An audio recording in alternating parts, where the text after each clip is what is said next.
Hi hello నమస్తే friends, మీరు చూస్తున్నారు this is Raju channel. Friends, India versus New Zealand first test Bengaluru Chinnaswamy స్టేడియంలో October 16th జరగబోతుంది. ఆ మ్యాచ్కి సంబంధించిన టికెట్స్ అనేది మీకు పేటీఎం ఇన్సైడర్లో స్టార్ట్ అయితే అయింది. ఎవరైనా సరే టికెట్లు బుక్ చేసుకోవాలనుకుంటే మీరు సర్చ్ బార్లో ఐడిఎఫ్సి అని చెప్పి సెర్చ్ చేయండి. ఐడిఎఫ్సి అని సెర్చ్ చేస్తే మీకు ఇక్కడ IDFC first bank series first test India versus New Zealand Bengaluru season ticket అని చెప్పేసి కనిపిస్తుంది. మీరు దీని మీద ట్యాప్ చేసుకోండి. దాని మీద ట్యాప్ చేసుకుంటే మీకు క్యూ లైన్ సిస్టమ్ అనేది వస్తుంది. మీ క్యూ లైన్లో మీ నెంబర్ ఏదైతే ఉందో అది అయిపోయిన తర్వాత మీకు టికెట్లు పర్చేస్ చేసుకోవడానికి మీకు ఆప్షన్స్ అయితే వస్తాయి. ఇక్కడ మీరు గుర్తుపెట్టుకోవాల్సిన విషయం ఏమిటంటే ఇక్కడ వాళ్ళు ఓన్లీ సీజన్ టికెట్ని మాత్రమే సేల్కి అయితే తీసుకొస్తున్నారు. సీజన్ టికెట్ని ఇక్కడ డే వైజ్ టికెట్లు అనేది వాళ్ళు ఇక్కడ సేల్ చేయట్లేదు. డే వైజ్ టికెట్లు నా తెలిసినంత వరకు స్టేడియం దగ్గరే వాళ్ళు డైరెక్ట్గా ఇస్తారు. ఆల్రెడీ ఇండియా వర్సెస్ బంగ్లాదేశ్ చెన్నైలో జరిగినటువంటి టెస్ట్ మ్యాచ్ కూడా వాళ్ళు డే వైజ్ టికెట్లు అనేవి స్టేడియం దగ్గరే ఇచ్చారు.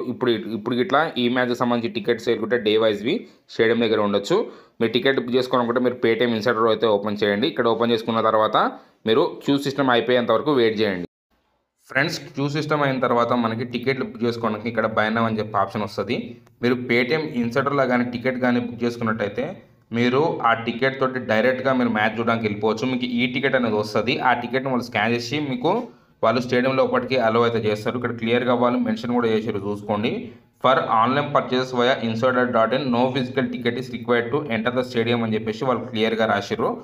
మీరు ఈ ఆన్లైన్లో కానీ టికెట్లు పర్చేస్ చేసినట్టయితే పేటీఎం ఇన్సైడర్లో మీరు ఫిజికల్ టికెట్స్ క్యారీ చేయాల్సిన అవసరం లేదు. మీ దగ్గర ఉన్నటువంటి ఏదైతే ఈ టికెట్ ఉంటుందో ఆ టికెట్ తోటి మీరు మ్యాచ్కి వెళ్తే దాన్ని స్కాన్ చేసుకొని మిమ్మల్ని స్టేడియం లోపలికైతే అలో చేస్తారు. ఇక్కడ బై నౌ అనే ఆప్షన్ ఉంది కదా, దాని మీద ట్యాప్ చేసుకోండి. దాని మీద ట్యాప్ చేసుకున్న తర్వాత మనకి కలర్స్తో స్టాండ్స్ కనిపిస్తాయి. మనం ఈ స్టాండ్స్ పైన ట్యాప్ చేసినా సరే మనం టికెట్లు బుక్ చేసుకోవచ్చు. లేదంటే మనకి కింద మనకి ఫిల్టర్స్ అని చెప్పేసి ఉంటుంది. ఇక్కడ మనకి ఫిల్టర్ స్టాండ్స్ పై అని చెప్పేసి టికెట్స్ ప్రైజెస్ వైజ్గా మనకి ఇక్కడ కనిపిస్తూ ఉంటాయి. ఈ టికెట్ ప్రైస్ వచ్చేసి 600, 1200, 2000 రూపీస్, 2500, 7500 రూపీస్ వరకు అయితే ఉన్నాయి.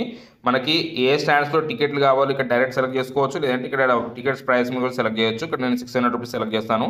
600 రూపీస్ సెలెక్ట్ చేస్తే మనకి ఇక్కడ హెచ్ లోవర్ స్టాండ్లో టికెట్లు అనేవి కనిపిస్తున్నాయి.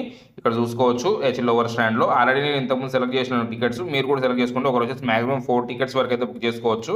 ఇక్కడ అప్డేట్ కార్ట్ అని చెప్పేసి మీరు ఇక్కడ కొట్టగానే మీకు టికెట్లు బుక్ చేసుకోవడానికి మీరు నెక్స్ట్ స్టెప్ అనేది వెళ్ళిపోతారు. నెక్స్ట్ స్టెప్కి వెళ్ళిపోయిన తర్వాత మీరు కొంచెం కింది స్క్రోల్ చేస్తే మీకు ఇక్కడ టికెట్ ప్రైజెస్కి సంబంధించినటువంటి కంప్లీట్ డీటెయిల్స్ అనేవి కనిపిస్తూ ఉంటాయి. ఇక్కడ చూసుకోవచ్చు మీకు order amount, booking fee and order total ఇట్లా 1270 రూపీస్ వరకు అయితే కనిపిస్తున్నాయి. మీరు ఈ కంటిన్యూ మీద ట్యాప్ చేసుకోవచ్చు. లేదంటే కింద మీకు ఇక్కడ టికెట్ డీటెయిల్స్ అని చెప్పేసి ఉంది, దాని మీద ట్యాప్ చేసిన సరిపోతుంది. మీరు కంటిన్యూ మీద ట్యాప్ చేయండి. కంటిన్యూ మీద ట్యాప్ చేసిన తర్వాత నెక్స్ట్ స్టెప్కి వెళ్ళిపోతారు. అక్కడ పిన్ కోడ్ మీ స్టేట్ ఇచ్చేసేయండి. మీ స్టేట్ పిన్ కోడ్ ఇచ్చిన తర్వాత మీకు వచ్చేసి అక్కడ ఇక్కడ మీకు ఈ టికెట్ మీ మెయిల్ కూడా వస్తుంది, ఇక్కడ ఉన్నటువంటి మెయిల్కి. అండ్ దాని తర్వాత ఇక్కడ టర్మ్స్ అండ్ కండిషన్స్ని మీరు అక్కడ అగ్రీ అయితే చేసుకోండి. తర్వాత కంటిన్యూ అనే ఆప్షన్ మీద ట్యాప్ చేసుకోండి. కంటిన్యూ అనే ఆప్షన్ మీద ట్యాప్ చేసుకుంటే మీరు నెక్స్ట్ స్టెప్ అనేది వెళ్ళిపోతారు. నెక్స్ట్ స్టెప్కి వెళ్ళిపోయిన తర్వాత అక్కడ వచ్చేసి మీరు పేమెంట్ అనేది కంప్లీట్ చేసుకోవచ్చు. పేమెంట్ అనేది కంప్లీట్ చేసుకుంటే అక్కడ మీరు మీ టికెట్లు అనేవి మీకు మెయిల్కి అండ్ మీకు పేటీఎం ఇన్సైడర్లో కూడా ప్రొఫైల్ సెక్షన్లో అయితే కనిపిస్తూ ఉంటాయి. మీరు ఈ విధంగా India versus New Zealand first test బెంగళూరులో అక్టోబర్ 16th జరగబోతుంది కదా, ఆ మ్యాచ్ సంబంధించి టికెట్లు అయితే బుక్ చేసుకోవచ్చు. మీకైతే వీడియో నచ్చుంటుంది. వీడియో నచ్చితే వీడియోని లైక్ చేయండి, షేర్ చేయండి, అట్లనే ఛానల్కి సబ్స్క్రైబ్ అవ్వండి.